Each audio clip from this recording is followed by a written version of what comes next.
নমস্কার বন্ধুরা, ঘরোয়া রান্না বাই চৈতালিতে সবাইকে স্বাগত জানাই। সবাই কেমন আছেন? আশা করছি ভালো আছেন, আমিও ভালো আছি। আজকে বানাবো মুচমুচে ফুলকো গরম গরম বেগুনি, যেটা কিনা সন্ধেবেলা চা বা কফির সঙ্গে তো দুর্দান্ত লাগেই। এছাড়া পুজো আচ্চার দিনে খিচুড়ি বা পোলাও বা ফ্রায়েড রাইসের সাথেও কিন্তু অপূর্ব লাগে। তার জন্য আমি একটা বেগুন এরকম সরু সরু করে কেটে ধুয়ে নিয়েছি। একটা ব্যাটার করে নেবো। তার জন্য ছোটো চায়ের কাপে 2 কাপ বেসন নিলাম স্বাদ অনুযায়ী নুন, ছোটো চা চামচের হাফ চামচ জোয়ান এরকম হাতের সাহায্যে ঘষে নেবো হাফ চামচ কালো জিরে দিয়ে শুকনো উপকরণগুলো প্রথমেই চামচের সাহায্যে আমি মিশিয়ে নেব। তারপর একটু চিনি দিয়েছিলাম সমস্যার স্বাদকে ব্যালেন্স করতে, সেই ভিডিওটা করা হয়নি। আর অল্প অল্প জল দিয়ে একটা ভারী ব্যাটার করে এটাকে 5 মিনিটের জন্য রেস্টে রাখবো।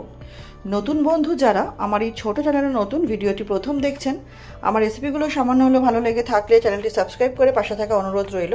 পাশে থাকা বেল আইকনটি প্রেস করে অল নোটিফিকেশানটা অন করে নেবেন, যাতে চ্যানেলে যখনই নতুন রেসিপি আপডেট করা হবে সবার আগে আপনাদের কাছে নোটিফিকেশান পৌঁছে যাবে। ভিডিওটি ভালো লাগলে অবশ্যই লাইক করে দেবেন, শেয়ার করে দেবেন। একটা সিক্রেট উপকরণ দিলাম, সেটা হচ্ছে গরম তেল 3 চামচ ব্যাটারের মধ্যে দিয়ে দিচ্ছি। দিয়ে ভালো মতো মিশিয়ে নেবো। তাতে কি হবে, বেগুনিটা অনেক সময় ধরে মুচমুচে থাকবে এবং ফুলবেও ভালো মতো। এরমভাবে প্রত্যেকটা বেগুনি ব্যাচ বাই ব্যাচ ভেজে নিচ্ছি। ফেসবুকের বন্ধু যারা আমার এই ভিডিওটি ফেসবুক থেকে দেখছেন, আমার রেসিপিটা সামান্য হলে ভালো লেগে থাকলে পেজটি ফলো করে পাশে থাকা অনুরোধ রইল। এটা ভালো লাগলে অবশ্যই এটা লাইক করে দেবেন, ফ্রেন্ডস ফ্যামিলির সাথে শেয়ার করে দেবেন। এরকম গরম গরম ফুলকো ফুলকো বেগুনি বাড়িতে অতিথি আসলে যেমন তাদের অনায়াসে ভেজে দেওয়া যাবে, তারা ভীষণই ভালোবেসে খাবে, একটা দুটোর বেশিই খাবে, গ্যারেন্টি দিচ্ছি। এছাড়া পুজোর দিনে খিচুড়ি বা পোলাও বা ফ্রায়েড রাইসের সাথে আমরা তো বেগুনি প্রায় বানিয়ে থাকি, সেটা সন্ধ্যাবেলা চা বা কফির সাথেও কিন্তু দুর্দান্ত লাগে। আপনারা অনেকেই বেগুনি বাড়িতে প্রায়শই বানিয়ে থাকেন। আমি কি পদ্ধতিতে বানালাম সেটাই আজকে শেয়ার করলাম।